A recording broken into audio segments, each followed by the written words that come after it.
seja muito bem-vindo, muito bem-vinda ao 22º vídeo do podcast Empreender para Crer. No episódio dessa semana, nós vamos bater um papo com a empreendedora Flávia Quintanilha, fundadora da Nick Saúde. A Nick Saúde é uma plataforma centrada no paciente que coleta e conecta informações de saúde através de ferramentas de Big Data e mineração de dados, uma grande tendência no mercado das Health Techs e também de outras áreas.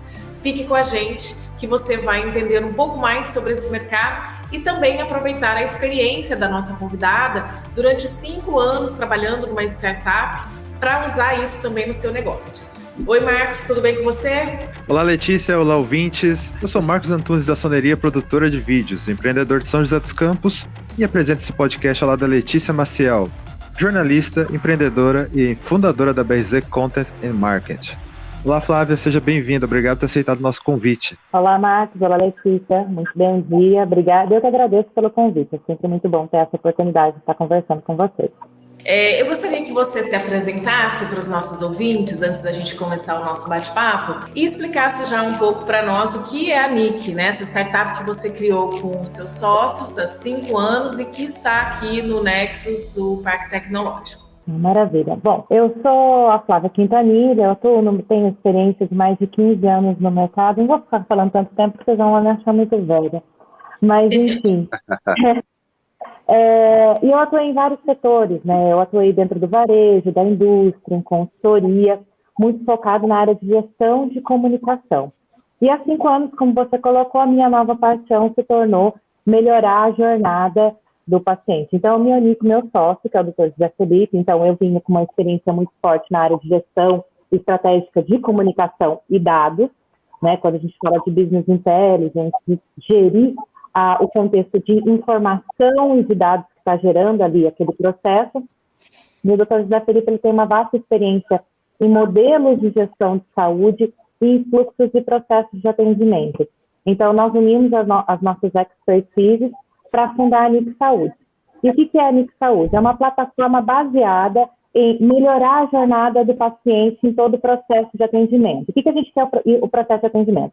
É o antes do atendimento médico dentro de um hospital, de uma clínica, o durante esse atendimento, que também impacta muito nessa jornada, e o após esse atendimento, ou seja, o que eu tenho que fazer agora, depois que aconteceu, tanto para o lado do paciente, como também para o lado da instituição. Preciso contratar esse paciente de novo para um retorno, ele precisa seguir a minha conduta, se o remédio que ele está tomando realmente está repercutindo o efeito. Então, todo esse processo de coleta de dados de comunicação no processo de atendimento. Então, a Nick é uma plataforma web para a instituição, que conecta dentro dos sistemas de instituição da saúde e entende todo o processo de atendimento da instituição de saúde. E para o paciente, ela é um app que facilita todo esse processo e tem todos os dados do paciente na mão dele.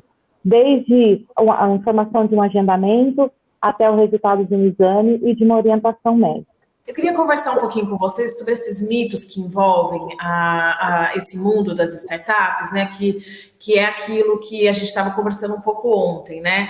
A gente tem ideia de que startup nasceu para ser unicórnio, que startup tem muito dinheiro, que na startup tudo acontece de uma forma muito rápida. Então, queria que você contasse um pouquinho como é que foi essa experiência de criar uma startup, né? Vocês já estão há 5 anos trabalhando nisso, vocês ainda não têm aporte de investidores. O que é mito e o que é verdade nessa história de startups? Bom, Letícia, acho que a primeira coisa que fica muito na mentalidade quando você fala de uma startup, health tech, né? Que é uma coisa muito desconectada da caixa, uma coisa muito futurística, que é muito disruptiva. Realmente a startup ela tem um aspecto de ser disruptiva, né, de trazer inovação para os setores onde atua, no nosso caso, para o setor de saúde. Mas a gente tem que estar conectado também, acho que é um grande mito você achar que você vai estar resolvendo coisas no futuro. Você tem que estar conectado com a realidade e com a dor que está acontecendo ali com o teu cliente no presente, né? Então, assim, acho que o grande poder da startup é conseguir identificar realmente uma dor. E essa dor, ela realmente ali, ela já está num estágio onde, assim, a gente precisa entender que tipos de problemas que o cliente tem. é um problema que está atrapalhando ele hoje, está gerando um incômodo suficiente para ele mudar um processo, mudar uma forma e criar uma forma diferente? Ou é uma dor que ela ainda não é tão significativa a ponto do cliente querer comprar o seu produto? Então, toda startup ela precisa saber mensurar se ela está resolvendo uma dor, porque muitas vezes existe aquela dor, mas ela é representativa no mercado?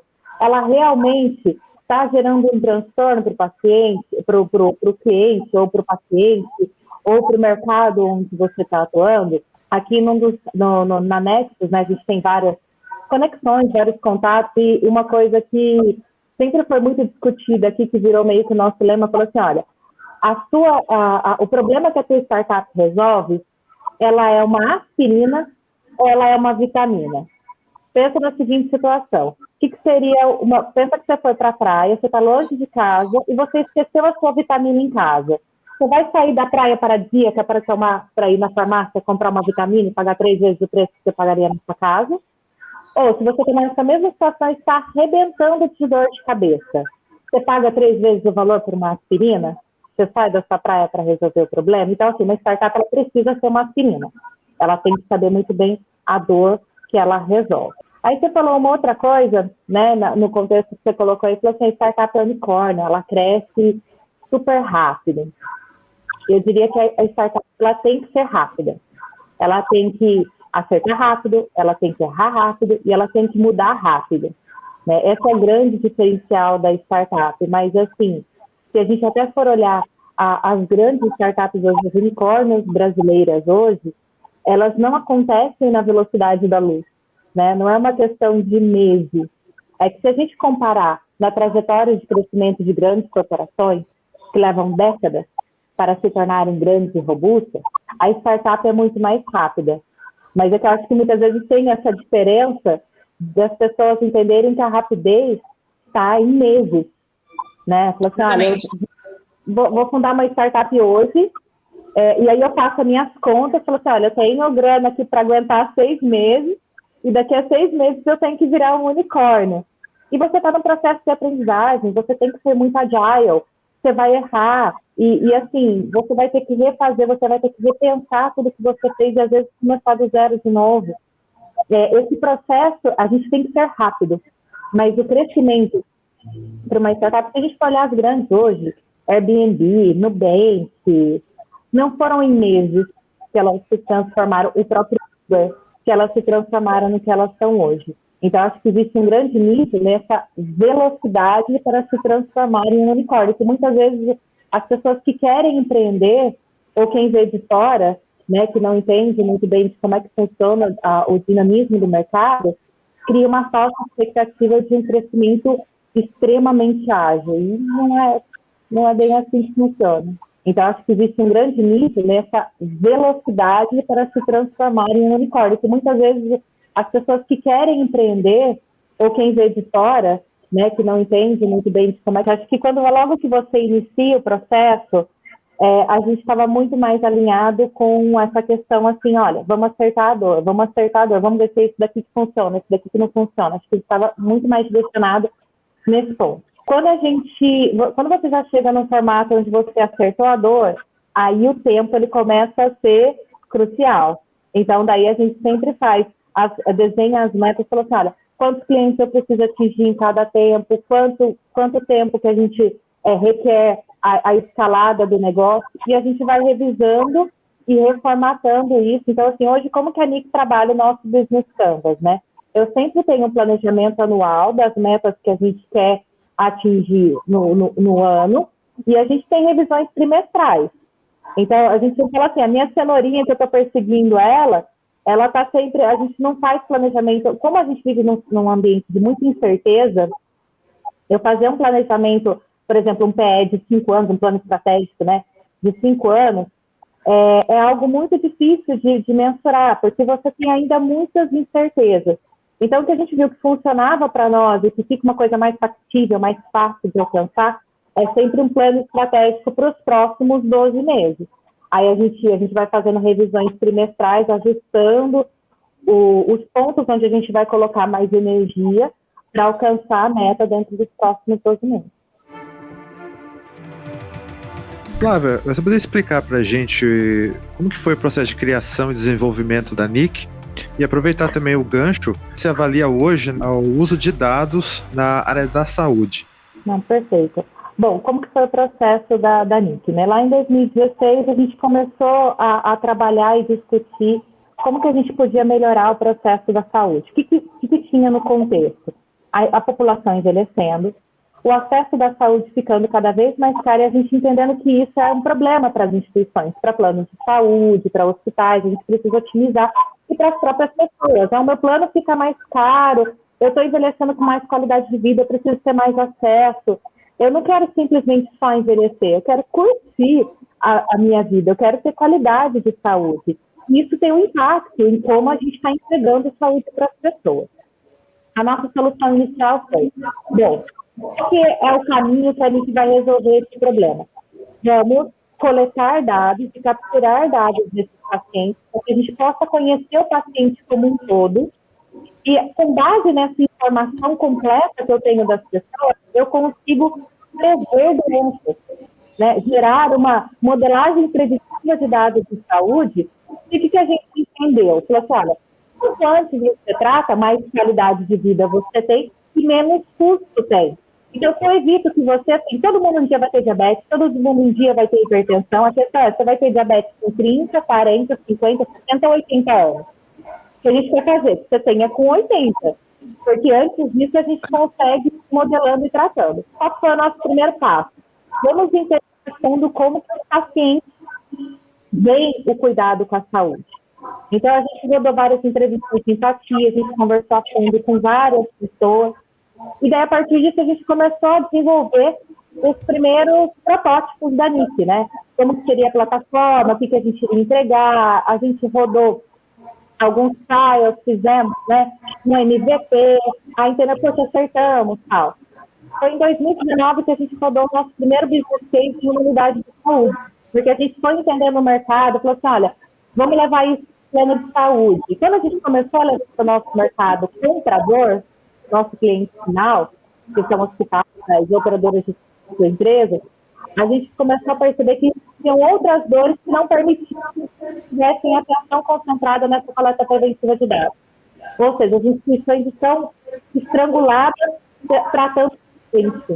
Ela não tem espaço na operação para considerar esse tratamento mais holístico e completo do paciente na gestão de dados de saúde. Em 2019, quando a gente começou a colocar a NIC para rodar, qual que é a nossa grande vantagem nesse processo? A NIC é um spin-off da Quinta Martins, que é uma empresa de prestação de serviços médicos. Então, a gente já atua em várias instituições clínicas.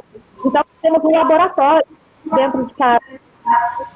Então, foi com base nessa primeira operação que rodou o nosso business case e a gente entendeu que para eu alcançar esse objetivo coletado, melhorar nada, eu tenho que melhorar nada do cuidado e durante a atendimento. Quando eu vou ao hospital, eu vou ao médico, quando eu estou em contato com a instituição de saúde. Isso que você falou da NIC ser um spin-off, talvez seja um exemplo para as pessoas que estão ouvindo a gente também, porque tem muita empresa tradicional precisando se reinventar, né, precisando inovar. Vocês ficaram 3 anos trabalhando nisso e vocês não estavam ganhando dinheiro, né? Tipo assim, como é que vocês sobreviveram? Você tinha um plano B, um outro emprego que você fazia, então não, você já estava trabalhando nessa empresa. Como é que foi isso? Eu também sou fundadora da Quinta Martins. Então, a gente já tinha uma empresa rodando, acho que assim, a gente tinha um cenário financeiro favorável, né? Porque nós temos 2 empresas operantes. Então, a Quinta Martins, a NIC, a gente começou a desenvolver a NIC, né, no processo para alcançar esses objetivos e também eu comecei a otimizar custos da Quinta Martins, o que foi me dando fôlego financeiro para eu poder investir mais na empresa de tecnologia. E aí a gente conseguiu, bootstrapping mesmo, assim. Falei assim, olha, eu tenho uma equipe de 20 funcionários para atender 400 pacientes por dia.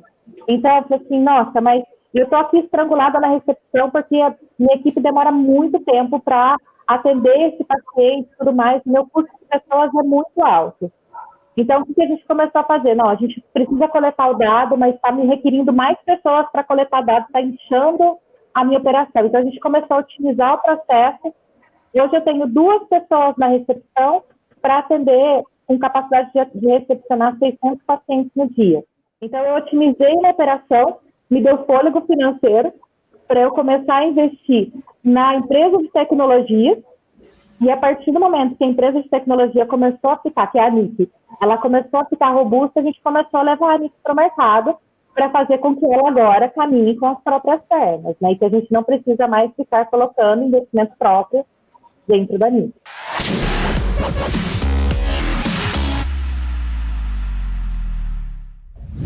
Então, você tem essa formação em comunicação, eu queria saber como que isso contribuiu, né? Como que isso ajudou você a começar a fazer essa coleta de dados. Então, eu queria que você contasse para a gente como que essa sua experiência em comunicação ajudou nessa coleta de dados e como funciona isso hoje dentro da NIC. Assim, Letícia, Marcos, acho que o primeiro ponto é a gente conseguir entender, e foi onde a gente, acho que foi a minha principal contribuição em todo esse processo, que assim, a minha expertise de mercado trouxe para esse processo, porque dentro do processo de saúde existe o que eu reporto, o que eu falo como paciente, e existe o que a instituição está conseguindo capturar. E existem inúmeras informações que vêm de diversos pontos. E, então, o que acontece? O médico dentro do consultório, ele precisa ter essa expertise para ele entender o que você está sentindo e dar um melhor diagnóstico. Então, o que a gente desenhou para mim foi justamente criar essa inteligência de comunicação, onde eu facilito todo o processo de comunicação entre o paciente, que tem um determinado nível de conhecimento da população. Quem sabe melhor da própria saúde? Sou o paciente. Mas eu tenho que reportar aquilo ali para o médico. E o médico, ele tem um conhecimento gigantesco em medicina, e não sei, eu não tenho nem ideia. Olha que eu trabalho na área de saúde, mas a gente não tem toda a nuvem de conhecimentos que tem na cabeça do médico na hora da gente reportar, por exemplo, um sintoma. Então, a gente entendeu muito bem, entendeu como é que funciona todo esse processo, e a gente tentou automatizar esse processo, conseguir capturar a informação do paciente de uma forma que ele entenda, conseguir levar essa informação em cada estação de atendimento para que isso fique de uma forma consolidada, trazer isso para o médico para que ele aprimore e consiga gerar o diagnóstico mais preciso, mais rápido no processo de atendimento. Dentro de todo esse processo dessa jornada, então, assim, existe um viés muito forte de comunicação em toda essa coleta, né? Não só em inteligência artificial, é a gente entender realmente o lado humano de quem está fornecendo a informação. Tanto da recepcionista, como da enfermagem, todo mundo que está contribuindo para que eu tenha realmente uma história sólida daquela saúde, daquele paciente, que isso sim abasteça o meu sistema para eu poder gerar inteligência artificial, machine learning. E que a gente aprendeu ao longo desses anos que a gente está nesse mercado é que, durante o processo de atendimento, essa coleta de dados ela fica muito comprometida. Ou por falta de tempo da equipe de estar coletando, você está no pronto atendimento, a equipe está focada em gerar medicação, em trazer um novo paciente, em otimizar a enfermaria, e enfim. E muitas vezes a coleta de dados fica comprometida. Então, para eu poder investir, realmente chegar a poder aplicar inteligência artificial no meu negócio, primeiro ponto é eu ter a minha base sólida de informação, né? E é nesse ponto que a NIC veio para auxiliar as instituições. É conseguir capturar essa informação de uma forma que não encareça, mas pelo contrário, que otimize, que a operação ela fique mais sustentável, porque a gente também tem que pensar uma instituição de saúde como uma empresa, né? Eu acho que muitas vezes a gente tem que ter todo o cuidado humano, todo o envolvimento, existe um aspecto emocional nas empresas de saúde e esporte, mas a gente também tem que saber olhar para um hospital clínico como uma empresa, que precisa ter performance, precisa ter resultado e precisa ter processos bem desenhados para que aquele resultado sempre aconteça. É como numa produção de um carro, né? Você tem todas as etapas bem desenhadas, do começo, meio e fim. Você não começa aqui, depois você vai lá, pega outra coisa e volta. Isso não otimiza e não garante um resultado final bom para um produto industrializado. Deu o exemplo de um carro, mas qualquer outro produto industrializado. Em saúde, a gente precisa com serviço, mas essa linha de dados, esse processo precisa também. E a coleta dos dados ao longo do processo precisa acontecer. E um aspecto muito importante, que acho que a tecnologia nos permite trazer isso agora, Quanto mais dados eu tenho, para trabalhar numa base que não é amostral, mas sim num conceito que a gente fala, que vocês devem conhecer, muitos aqui que acompanham o canal também devem conhecer, que é o conceito de Big Data. Eu não estou trabalhando mais com hipóteses, eu estou trabalhando com a base total de dados e a partir dali, muitas vezes não são hipóteses prováveis, né? Assim, hipóteses que seriam geradas através de um estudo com base amostral, ou seja, eu vou pegar uma base de pacientes para avaliar o que está acontecendo ali. Não, mas a gente permite eu ver o que está acontecendo com todo mundo e descobrir novas evidências para melhorar a operação, para melhorar o cuidado com a saúde, e que sim, é o futuro dos dados, porque assim, eu vejo hoje nenhuma empresa e nenhum segmento, não só na saúde, não trabalhando com dados. É crucial na era de hoje. E a conversa feita é essencial para que todo o processo possa acontecer com qualidade. E esses processos, essas etapas, elas variam muito de clínica para clínica? Hoje você estava me dizendo que você já atende umas 3 clínicas. Essas etapas, elas são parecidas ou cada empresa precisa mapear o seu processo e rever tudo? Tem um padrão, né? Existe sempre uma melhor prática, né? Assim, um caminho que é o mais otimizado, mas isso depende muito de qual que é o modelo de operação de cada clínica.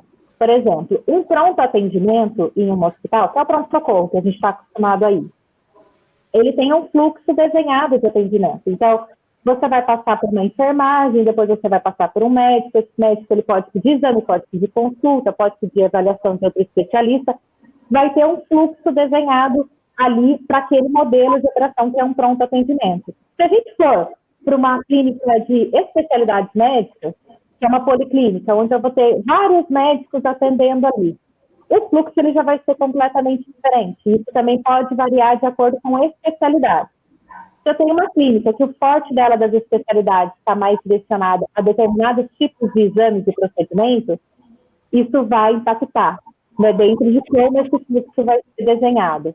Ele tem características sim, que são personalizáveis e que a gente precisa entender cada uma delas.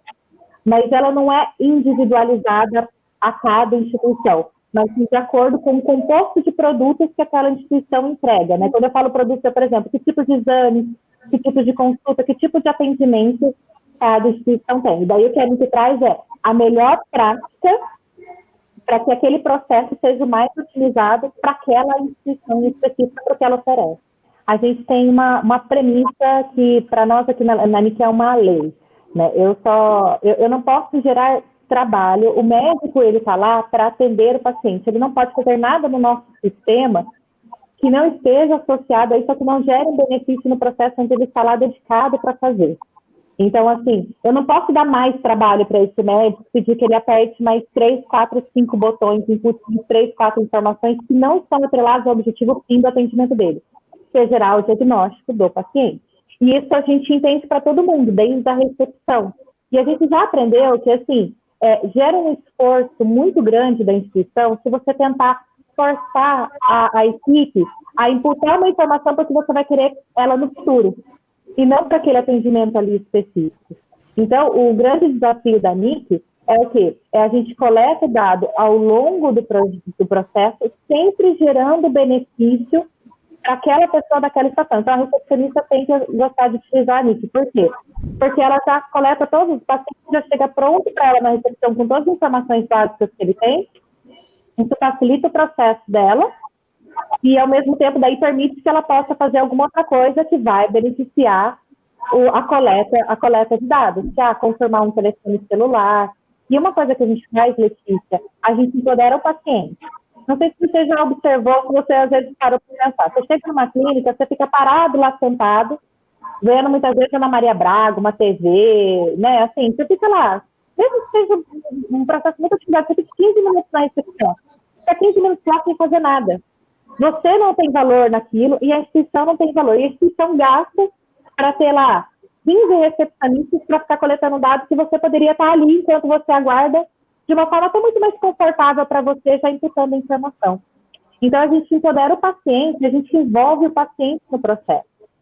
E o aprendizado que a gente teve na jornada que a NIC tem até hoje no mercado, é que a gente consegue informações até com muito mais acuracidade com o próprio paciente do que quando está envolvendo terceiros. Porque, por exemplo, pensa num enfermeiro num pronto atendimento.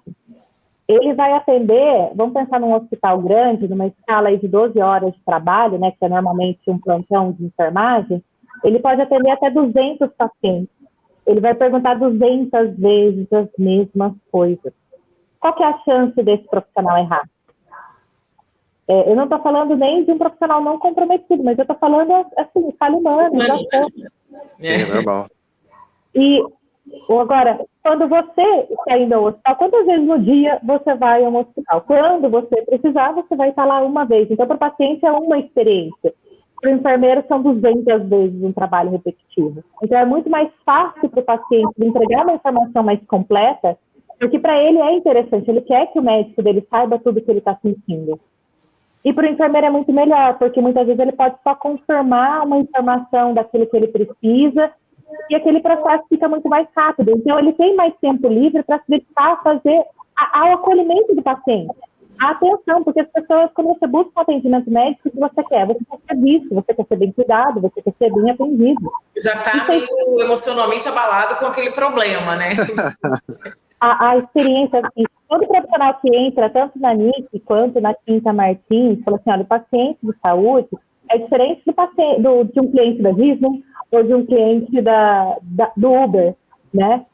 Ele já chega ali fragilizado, ele chega ali com uma dor. Problema, então, né? Exatamente. Então, o preparo da equipe do atendimento é muito diferente de uma recepção de um banco, muito diferente de uma recepção de um check-out de um supermercado, de qualquer outra instituição. A pessoa está ali muito mais fragilizada. Então, você libera a sua equipe de trabalho burocrático, libera a sua equipe de coisas que ela tem que estar olhando para a tela de um computador, para ela poder olhar para o paciente, acolher o paciente, que aquele paciente se sinta bem recebido.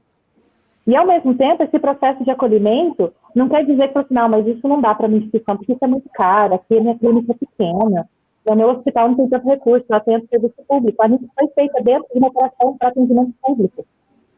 Por quê? Porque a gente precisa otimizar custo para que a qualidade do atendimento possa ser boa para todo mundo dentro de um processo onde a gente está objetivando também redução de custo.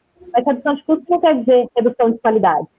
Quer dizer, você está dedicando tempo adequado para aquele paciente do melhor resultado para aquele atendimento. Uhum. E de uma forma macro, assim, como é que está a gestão de dados hoje na área da saúde? Olha, eu acho que a gestão de dados na saúde, quando se refere à coleta, ainda é um grande, grande desafio. Né? A gente percebe pelos clientes que a gente tem contato, pelos nossos parceiros, as empresas que a gente atende, a poluição, dados não confiáveis dentro dos sistemas ainda são muito grandes. E o que a gente identificou é exatamente isso. A equipe, muitas vezes, ela...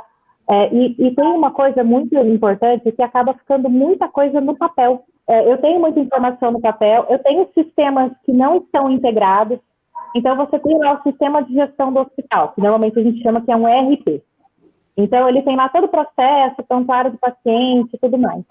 Tem muita informação que o paciente fala para a enfermagem, que ele fala para o médico, que fica anotado no papel do prontuário. E tem muita coisa que muitas vezes nem anotado fica. O paciente falou, ele reportou que ele está com aquela dor, mas o médico não descreveu, porque não tem tempo para ficar escrevendo um histórico de 3, 4 páginas. Imagina se a gente fosse escrever esses 30 minutos de conversa, né? Quanto tempo não daria? Pensa isso agora dentro de um processo de atendimento, se eu fosse fazer um texto corrido relatando tudo que aquele paciente tem. Então, assim, quais são os principais problemas se a gente fosse fazer um raio-x da saúde? Primeiro ponto, é a qualidade das informações que estão dentro do sistema.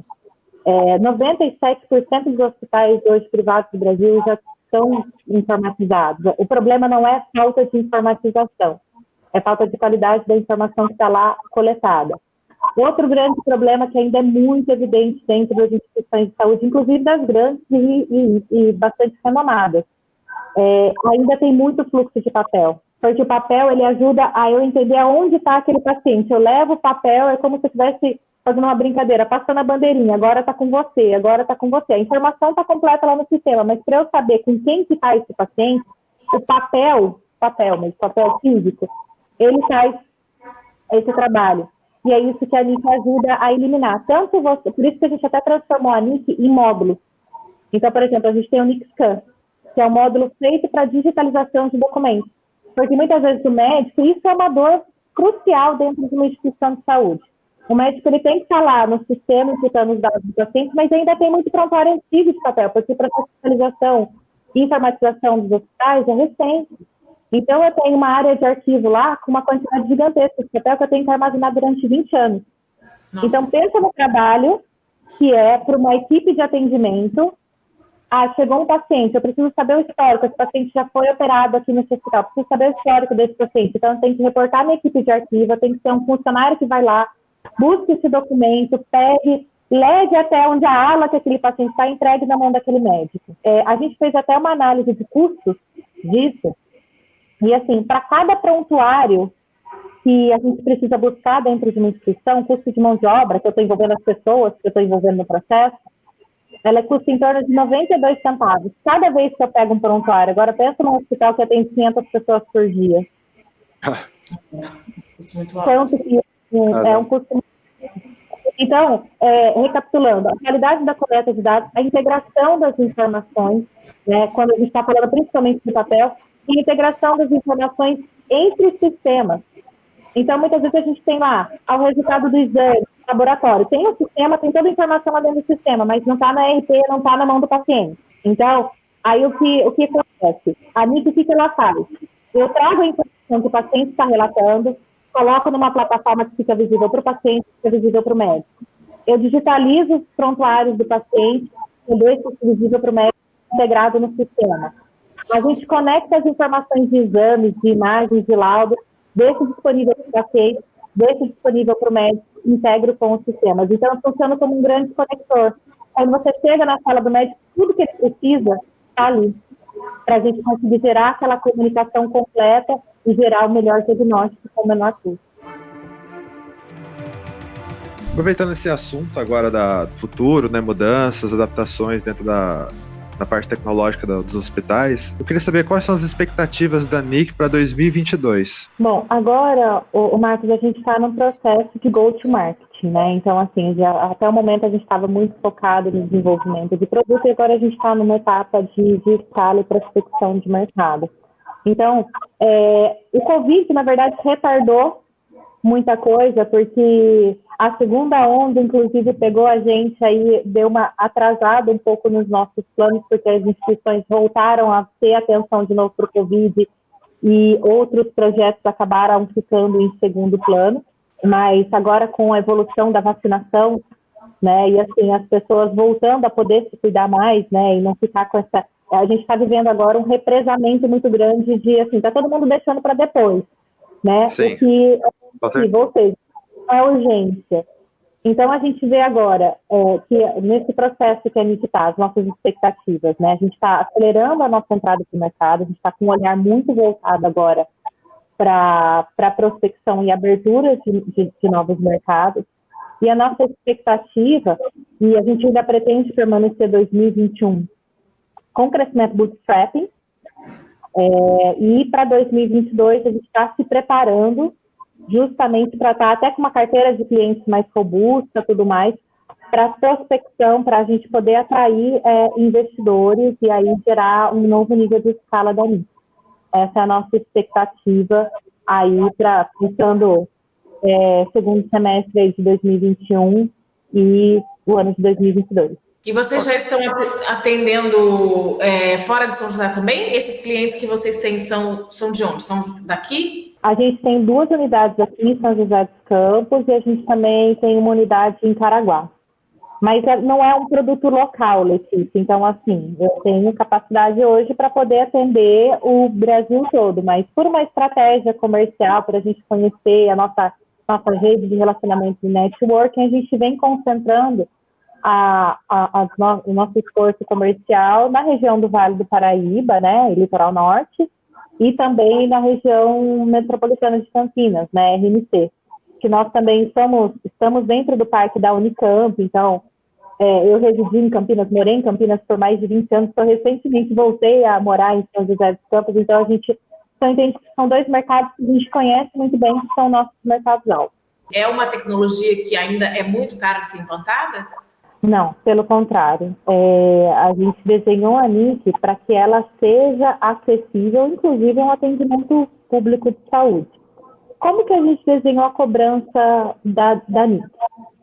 Como o meu objetivo é otimizar o atendimento, quanto mais pacientes você atende dentro de um menor prazo, melhor. Então, a gente entendeu que, assim, ao invés de você ter um custo fixo com o sistema, e muitas vezes assim, mas eu estou atendendo tão poucos pacientes hoje e eu estou com um custo fixo super alto, né? Porque eu pago aquele mesmo valor todos os meses. Então, a gente entendeu que, assim, eu vou cobrar, eu tenho um custo por paciente. Então, assim, a cada paciente agendado e atendido é gerado um valor na NIC, porque isso fica, é lógico que tem um setup e um custo base inicial, né? Então, dependendo do tamanho, do porte da instituição, a gente precisa avaliar, mas a ideia é que sempre tem um custo por atendimento, porque assim, isso fica mais otimizado, mas esse mês, que nem, por exemplo, teve a questão da pandemia e a gente reduziu muito o atendimento, eu vou ficar com custo fixo alto? Não. Então, a gente entende que isso gera um formato onde fica um fair game, tanto para mim, se eu estou resultado para você e você está gerando informação, gerando conhecimento do seu paciente, atraindo mais pacientes para sua clínica, você está gerando mais recursos para você e eu estou sendo remunerado de acordo com a quantidade de pacientes que você tem, de acordo com a quantidade de atendimentos, de acordo com as entregas e com os módulos que aquele cliente precisa. Legal, Flávia. Muito obrigada, então. Volte mais vezes aqui para Empreender para Crer. Será sempre bem-vinda. Muito obrigada. Com certeza vai ter novidades, porque a gente vive aprendendo e reaprendendo todo dia. Um abraço. Também. Beijo. Tchau. Boa sorte, sucesso para vocês na NIC. Para nós. Obrigada. Tchau. Esse episódio está sendo transmitido pelo Spotify e também pelo nosso canal do YouTube, onde você pode participar enviando comentários e sugestões. Se inscreva no nosso canal do YouTube, dá um like e ative o sininho. Fique com a gente e participe.